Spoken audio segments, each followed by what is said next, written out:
उस्मान तारिक के bowling action को वो जो रिपोर्ट किया गया है उसमें अभी अपडेट तो मैंने आपको पिछली वीडियो में बता दी थी कि उस्मान को एक मर्तबा फिर बॉलिंग करने की इजाज़त तो मिल गई है। लेकिन शुएब अख्तर की ना मैं भी रीसेंट स्टेटमेंट सुन रहा था और शुएब भाई ये कहते हैं कि सरकार ये जो बॉलिंग एक्शन का रिपोर्ट होना है ना, this is not a normal thing, पहली चीज़। एंड डिसाइड कि इसमें पीसीबी को अपने बॉलर को बैक करना होगा। शुएब अख्तर कहते हैं कि मेरा बॉलिंग एक्शन 5 मरतबा रिपोर्ट हुआ था, बट इस साइड के वो मेड श्योर कि एक दफ़ा क्लियरेंस मिल गई ना तो फिर आईसीसी को हमने कहा कि भैया हम तो डूबे हैं सनम, तुमको भी ले डूबेंगे। तो इन्होंने केस करने का सोचा था क्योंकि उस टाइम जनरल तौकीर ज़िया साहब थे पीसीबी के चेयरमैन, और उन्होंने तो शुएब अख्तर को भाई डार्लिंग की तरह ट्रीट किया है। मैं आपको बताऊं कि जनरल तौकीर ज़िया के अलावा कोई और पीसीबी का चेयरमैन होता, शुएब अख्तर आज आपके सामने ना होता। उन्होंने शुएब अख्तर को बहुत डार्लिंग की तरह ट्रीट किया, और शुएब अख्तर जैसा फास्ट बॉलर फिर वो उसको इसी तरह की ट्रीटमेंट मिलनी भी चाहिए। खैर, तो शुएब भाई ने ये कहा कि भैया एक तो ना बॉलर का मोराल डाउन हो जाता है, उसको अपने कल का ही नहीं पता। अब आप देख लें कि पिछले साल उस्मान तारिक का बॉलिंग एक्शन रिपोर्ट हुआ, कोयटा ग्लैडिएटर्स में ही था, 3 मैच नहीं खेला। पीसीबी ने कहा जी कि ठीक है, क्रिकेट एकेडमी से, वो नेशनल क्रिकेट एकेडमी, वहाँ से क्लियरेंस आ गई, ठीक है, फ़ोन के ऊपर मुंह ज़ुबानी कि ठीक है लड़का क्लियर है, डालो। 3 मैच छोड़े, उसके बाद आ गया दोबारा खेलने। अब इस साल फिर रिपोर्ट हो गया है, अब इस साल फिर रिपोर्ट हुआ है, अब एक दफ़ा फिर इसको पीसीबी ने क्लियर कर दिया है। प्रॉब्लम इज़ दिस कि अब अगर तीसरी दफ़ा इसका एक्शन रिपोर्ट हुआ ना उस्मान का, तो फिर ये सीधा जाएगा वैलिडेशन लैब में, और वो भी आईसीसी की, और वहाँ पर क्लियर करेगा तो फिर बॉलिंग करा पाएगा। वरना टिल द टाइम कि इसका एक्शन रिपोर्ट होता है, टिल द टाइम इसको आईसीसी अपनी लैब से क्लियरेंस सर्टिफिकेट नहीं देता, उसके बीच में जितना टाइम फ्रेम है उस्मान क्रिकेट नहीं खेल सकता। अब आप सोच लें ज़रा कि उस्मान तारिक के ऊपर क्या गुजर रही होगी। और उस्मान तारिक ने पिछला 1 साल, मैंने आपको बताया कि पहली मरतबा जब रिपोर्ट हुआ तो इसने लीग खेलने जाना था, तो ये पीछे पड़ा है पीसीबी के कि मुझे खुदा का नाम है क्लियरेंस सर्टिफिकेट दें ताकि मैं जाके दिखाऊं। और पीसीबी ने साल बाद तो इसे क्लियरेंस सर्टिफिकेट दिया था, उस क्लियरेंस सर्टिफिकेट का जिसका इन्होंने मुंह जुबानी 2024 के आईपीएल, वो सॉरी पीएसएल में कह दिया था कि इसका एक्शन क्लियर है। उस बात का 1 साल बाद ऑलमोस्ट समझे क्लियरेंस सर्टिफिकेट मिला ये आईएल T20 से पहले, जिसमें उस्मान खेलने गया था।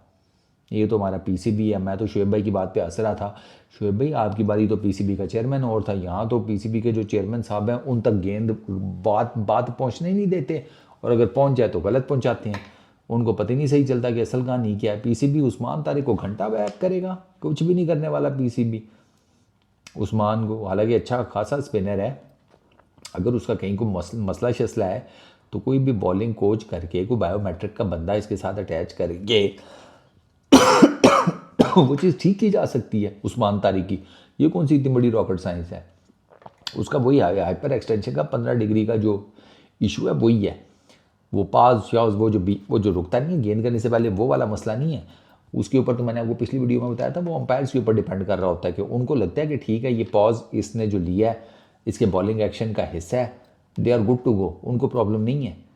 हाँ, अगर बॉलिंग एक्शन का हिस्सा नहीं है और फिर आप रुक गए हैं और बार बार रुक रहे हैं, जिससे बैट्समैन को भी प्रॉब्लम हो रही है, फील्डर्स को, अंपायर्स को, सबको प्रॉब्लम हो रही है, तो फिर अंपायर जो है ना उस पॉज को कॉल आउट कर सकते हैं। उस्मान तारिक के पॉज का मसला नहीं है। वो एक सर्टन जिसे कहते हैं बॉल करता है जिसमें ऐसे फील होता है कि उसका वो जो है हाइपर एक्सटेंशन है वो 15 डिग्री से ऊपर चला जाता है।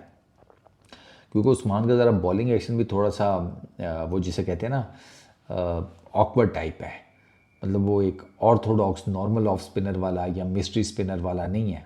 आप अबरार का बॉलिंग एक्शन देख लें, मिस्ट्री स्पिनर है, वो बिल्कुल डिफरेंट है, लेकिन उस्मान का तो बहुत ही डिफरेंट है।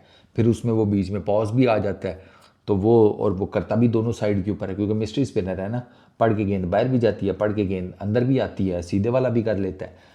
तो वो उस्मान का ना किसी एक सर्टेन लेवल के ऊपर ना कहा जाता है कि उसके ना एक खम्स आता है, उसके हाइपर एक्सटेंशन उसमें एक आता है, हाइपर एक्सटेंशन में आता है। तो वो अब देखना ये है कि वो 15 डिग्री से तो ऊपर नहीं है।